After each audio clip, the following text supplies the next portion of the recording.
ನಮ್ಮ ಜೀವನದಲ್ಲಿ ಒಂದು ಸ್ಟೇಜ್ ಬರುತ್ತೆ, ಅಲ್ಲಿ ನಾವು ಈ ಥರ ನಮ್ಗೆ ಯಾಕೆ ಆಗ್ತಾ ಇದೆ ಅಂತ ಕೇಳೋದನ್ನ ನಿಲ್ಲಿಸಿ ನಮ್ಮೊಳಗೆ ನಾವಿನ್ನು ಭೇಟಿ ಆಗದೆ ಇರೋದೇನಾದರೂ ಇದೆಯಾ, ಅದಕ್ಕೆ ಇದೆಲ್ಲ ಆಗ್ತಾ ಇದೆಯಾ ಅಂತ ಪ್ರಶ್ನೆ ಮಾಡೋಕೆ ಶುರು ಮಾಡ್ತೀವಿ.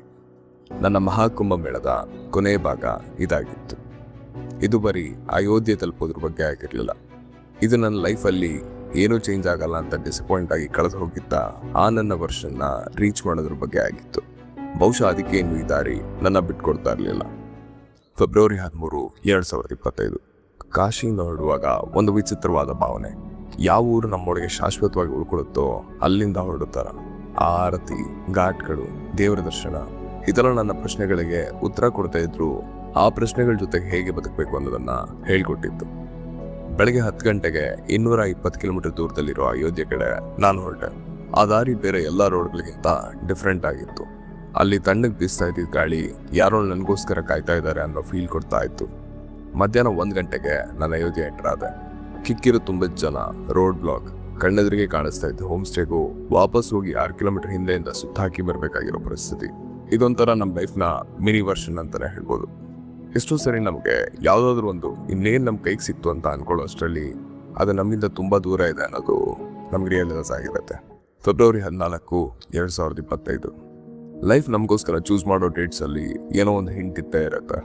ಫೆಬ್ರವರಿ 14 ತುಂಬ ಜನ ರೋಸ್, ಲೆಟರ್ಸ್, ಮೆಸೇಜಸ್ ಅಂತ ಪ್ರೀತಿನ ಸೆಲೆಬ್ರೇಟ್ ಮಾಡೋದಿಲ್ಲ. ರಾಮ ಮತ್ತು ಸೀತಾ ಎಲ್ಲ ಪ್ರೇಮ ಕಥೆಗಳಿಗಿಂತ ಮೇಲೆ ನಿಲ್ಲೋ ಒಂದು ಸತ್ಯ ಪ್ರೀತಿ. ಅಂತ ದೇವ್ರ ಮುಂದೆ ನಾನು ನಿಂತು ಆ ದಿನನ ಸೆಲೆಬ್ರೇಟ್ ಮಾಡಿದ್ದೆ.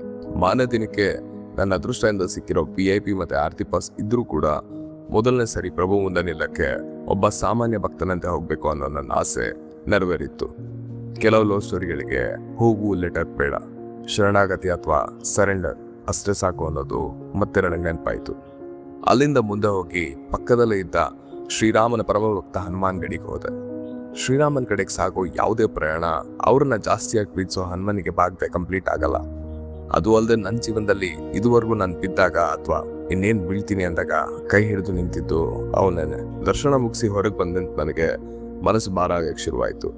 ಆದರೆ ಅದು ಬೇಜಾರಿಂದ ಅಲ್ಲ, ಕೃತಜ್ಞತೆಯಿಂದ. ಒಂದು ಸರಿ ನೀವೇ ಯೋಚನೆ ಮಾಡಿ, ಇದೇ ನೆಲದಲ್ಲಿ ಯುಗಗಳ ಹಿಂದೆ ಶ್ರೀರಾಮ ಮತ್ತು ಸೀತಾದೇವಿ ಹೆಜ್ಜೆ ಹಾಕಿದ್ರು. ಇದೇ ಮಣ್ಣಲ್ಲಿ ಹನುಮಂತ ತನ್ನ ಪ್ರಭುವಿನ ಸೇವೆ ಮಾಡಿದ್ದು ಹೌದು. ಅವರೆಲ್ಲ ಬದುಕಿದ ಜಾಗ ಇದು. ಇದನ್ನ ಹಿಸ್ಟ್ರಿ ಅನ್ಬೋದು, ಆದರೆ ನನಗದು ಹೆಸ್ ಸ್ಟೋರಿ. ನನ್ನಂಥ ಸಾಮಾನ್ಯ ಮನುಷ್ಯ ಜೀವನದಲ್ಲಿ ದಾರಿ ತಪ್ಪಿದ್ರು ಕೂಡ ಕೊನೆಗೆ ಅವ್ರ ಮನೇಲಿ ನಿಲ್ಲೋ ಅರ್ಹತೆ ಪಡ್ಕೋಬೇಕು ಅಂದ್ರೆ ನಾನು ಕೇವಲ ಲಕ್ಕಿ ಅಲ್ಲ, ಬ್ಲೆಸ್ಡ್ ಅಂತ ಅನ್ಸಿತ್ತು. ಫೆಬ್ರವರಿ 15, 2025 ಲಕ್ಕಿನೋ ಬ್ಲೆಸ್ಟೋ ನನಗೆ ಗೊತ್ತಿಲ್ಲ. ಹಾಗೂ ಹೀಗೋ ಒದ್ದಾಡಿ 15 ದಿನ ಹಿಂದೆ VIP ದರ್ಶನ ಮತ್ತು ಆರತಿ ಪಾಸ್ ಎರಡನ್ನೂ ಬುಕ್ ಮಾಡಿದ್ದೆ. ಇದೆರಡಕ್ಕೂ ಹೋದಾಗ ದೇವಸ್ಥಾನದೊಳಗಡೆ ಮೊಬೈಲ್ ಮತ್ತು ಕ್ಯಾಮ್ರಾ ಅಲೋ ಇರಲ್ಲ. ಸುಮಾರು 4 ಗಂಟೆಯಿಂದ ಕಾದು ನನಗೆ 5:15 ನಡೆಯುವ ಶೃಂಗಾರ ಆರತಿಗೆ ಎಂಟ್ರಿ ಸಿಕ್ತು. ಆಲ್ಮೋಸ್ಟ್ ಒಂದು 10 ಅಡಿ ದೂರದಲ್ಲಿ ಶ್ರೀರಾಮರ ಆರತಿ ನೋಡೋಕ್ಕೆ ನಾನು ನಿಂತಿದ್ದೆ. ಪರದೆ ಮೇಲೆ ಹೋಗಿ ಆರತಿ ಶುರು ಆಗ್ತಾ ಇದ್ದ ಹಾಗೆ ನನ್ನೊಳಗೆ ಇದ್ದಿದ್ದು ಎಲ್ಲ ಭಯ, ಫ್ರಸ್ಟ್ರೇಷನ್, ನೋವು ನನ್ನಿಂದ ದೂರ ಆಗಿತ್ತು. 20 ನಿಮಿಷ ಪ್ರಪಂಚದಲ್ಲಿ ನನಗೆ ಪ್ರಭು ಬಿಟ್ಟು ಬೇರೆ ಏನೂ ಕಾಣಿಸ್ತಿಲ್ಲ. ಕೆಲವು ಮೂಮೆಂಟ್ಸ್ ಹಾಗೇನೆ ನಾವು ವರ್ತಿನೇ ಅಲ್ಲ ಅಂತ ಅನ್ಕೊಂಡಿರ್ತೀವಿ, ಆದರೆ ಅದು ರಾಂಗ್ ಅಂತ ಪ್ರೂವ್ ಮಾಡುತ್ತೆ. ಇದು ಕೂಡ ಅಂಥದ್ದೇ ಒಂದು ಮೂಮೆಂಟ್. ಆರತಿ ಮುಗಿಸಿ ಹೊರಗಡೆ ಬಂದು ಮತ್ತೆ VIP ದರ್ಶನ್ಗೆ ಅಂತ ಹೊರಟೆ. ಅತಿಯಾಸೆ ಅನ್ನಿಸ್ಬೋದು, ಆದರೆ ನನ್ನ ಮನಸ್ಸು ಅಲ್ಲಿಂದ ವಾಪಸ್ ಬರೋಕ್ಕೆ ರೆಡಿನೇ ಇರಲಿಲ್ಲ. ಜೊತೆಗೆ ಈ ಸರಿ ಮತ್ತೆ 20 ನಿಮಿಷ ಮರ್ಯಾದಾ ಪುರುಷೋತ್ತಮನ ಎದುರಿಗೆ ನಿಲ್ಲೋ ಅವಕಾಶ ನನಗೆ ಸಿಕ್ಕಿತ್ತು. ಎಲ್ಲ ಮುಗಿಸಿ 6 ಗಂಟೆಗೆ ಆಚೆ ಬಂದ ಮೇಲೆ ಒಂದು ಖುಷಿ, ಆದರೆ ಇನ್ನೂ ಮತ್ತೆ ಯಾವಾಗ ನಾನು ಪ್ರಭುನ ನೋಡ್ತೀನೋ ಅನ್ನೋ ಬೇಜಾರು. ಕೊನೆಯದಾಗಿ ಶಿಖರದ ಕಡೆ ನೋಡಿದೆ. ಅದಿನ್ನೂ ಆಗ ಕನ್ಸ್ಟ್ರಕ್ಷನ್ ಫೇಸಲ್ಲಿತ್ತು. ಕೋಇನ್ಸಿಡೆನ್ಸು ಏನೋ ಗೊತ್ತಿಲ್ಲ, ಚಂದ್ರ ಆಕಾಶದಿಂದ ಮರೆ ಆಗ್ತಾ ಕರೆಕ್ಟಾಗಿ ಆ ಶಿಖರದ ಎಕ್ಸಾಕ್ಟ್ ಮೇಲೆ ಅಲೈನ್ ಹಾಕಿತ್ತ. ಶ್ರೀರಾಮಚಂದ್ರ, ನಾನು ನಿನ್ನ ಜೊತೆನೇ ಇದ್ದೀನಿ ಅಂದ ಹಾಗಿತ್ತು ಆ ಮೂಮೆಂಟ್. ಅದೇ ದಿನ ಬೆಳಗ್ಗೆ 9:30ಗೆ ಅಯೋಧ್ಯೆಯಿಂದ ಹೊರಡಕ್ಕೆ ನಾನು ರೆಡಿ ಆದೆ. ಆದರೆ ಅದು ತುಂಬಾ ಕಷ್ಟ ಆಗಿತ್ತು. ಒಂದೂ ಪ್ರಶ್ನೆನೇ ಕೇಳದೆ ನನ್ನ ಜೊತೆನೇ ಇದೊಬ್ಬ ವ್ಯಕ್ತಿನ ಬಿಟ್ಟು ಹೋಗೋ ಥರ. ಅದ್ರ ಜೊತೆಗೆ ಕುಂಭಮೇಳದ ನನ್ನ ಪ್ರಯಾಣಕ್ಕೆ ತೆರೆ ಎಳೆಯೋ ಸಮಯ ಬಂದಿತ್ತು. ಹೊರಡುವಾಗ ದಾರಿ ದೂರ ಇದ್ರು ಹತ್ರ ಅಂತ ಅನ್ನಿಸ್ತಾ ಇತ್ತು. ಅದೇ ವಾಪಸ್ ಹೊರಟಾಗ 2000 ಕಿಲೋಮೀಟರ್, 3 ದಿನ, ಚಳಿ, ಕತ್ತಲೆ, ಇದೆಲ್ಲದು ಕಾಡಕ್ಕೆ ಶುರುವಾಗಿತ್ತು. ಏನೇ ಆದರೂ ವಾಪಸ್ ಬರಲೇಬೇಕು. ಯಾಕಂದರೆ ಇದೆಲ್ಲದ್ರ ಮಧ್ಯೆ ನಾನು ಲೈಫಿಂದ ದೂರ ಓಡೋದನ್ನು ನಿಲ್ಲಿಸಿ ಮತ್ತೆ ನನ್ನ ಕಡೆಗೆ ನಡೆಯೋಕ್ಕೆ ಶುರು ಮಾಡಿದ್ದೆ. ಮುಗಿಯೋದೇ ಇಲ್ಲ ಅನ್ನೋ ಪೆನ್ಸ್ ಟೈಗರ್ ಫಾರೆಸ್ಟ್, ರಾತ್ರಿಲಿ ಚಳಿ, ಜೊತೆಗೆ ಜ್ವರ, ಇನ್ನೇನು ಗಿವ್ ಅಪ್ ಮಾಡ್ತೀನಿ ಅನ್ನುವಾಗ ಮೇಲೆ ಕಾಣ್ತಾ ಇದ್ದ ಚಂದ್ರ ಅಯೋಧ್ಯೆನ ನೆನಪು ಮಾಡಿ ಸಮಾಧಾನ ಮಾಡ್ತಾ ಇದ್ದ. ಕೆಲವು ಸರಿ ನಂಬಿಕೆ ಅನ್ನೋದು ನಮ್ಮನ್ನ ಎತ್ತಿ ಹಿಡಿತಾ ಇದ್ರು ಒಂದು ಸಣ್ಣ ಬೆಳಕಾಗಿ ನಮ್ಗೆ ದಾರಿ ತೋರಿಸುತ್ತೆ. 2 ದಿನ ಸೋಲಾಪುರ್, ಸಿಯೋನಿ ಇದೆಲ್ಲ ಮುಗಿಸಿ ಕರ್ನಾಟಕ ಬಾರ್ಡರ್ ರೀಚ್ ಆಗಿದ ತಕ್ಷಣ ಒಂದು ನಿಟ್ಟುಸಿರು ಬಿಟ್ಟೆ. ಇಷ್ಟೆಲ್ಲ ಆದ್ಮೇಲೆ ನನ್ನ ಮನೆಗೆ ವಾಪಸ್ ಬರ್ತಾ ಇದ್ದೆ. ಈ ಕಳೆದ 10 ದಿನದಲ್ಲಿ ನಾನು ನೋಡಿದ ಎಲ್ಲ ದಾರಿ, ಜಾಗ ಬರೀ ನನ್ನ ರೈಡಿನ ಪಾರ್ಟ್ ಆಗಿರಲಿಲ್ಲ, ಈ ರೈಡಿಂದ ಆಗ್ತಾ ಇರೋ ಒಬ್ಬ ಮನುಷ್ಯನ ಜೀವನದ ಭಾಗ ಆಗಿತ್ತು. ಫೆಬ್ರವರಿ 17, 2025.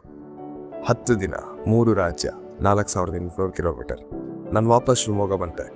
ಇದೆಲ್ಲದ್ರ ಮಧ್ಯೆ ಒಂದು ನಿಶ್ಶಬ್ದವಾಗಿರೋ ಗೆಲುವು ನಂದಾಗಿತ್ತು. ನನ್ನ ಈ ಜರ್ನಿ ದೇವಸ್ಥಾನ, ದೇವರು, ಧರ್ಮ ಇದೆಲ್ಲದಕ್ಕಿಂತ ಜಾಸ್ತಿ ಕಳೆದು ಹೋಗಿದ್ದು ನನ್ನ ನಾನು ಹುಡ್ಕೋದ್ರ ಬಗ್ಗೆ ಆಗಿತ್ತು.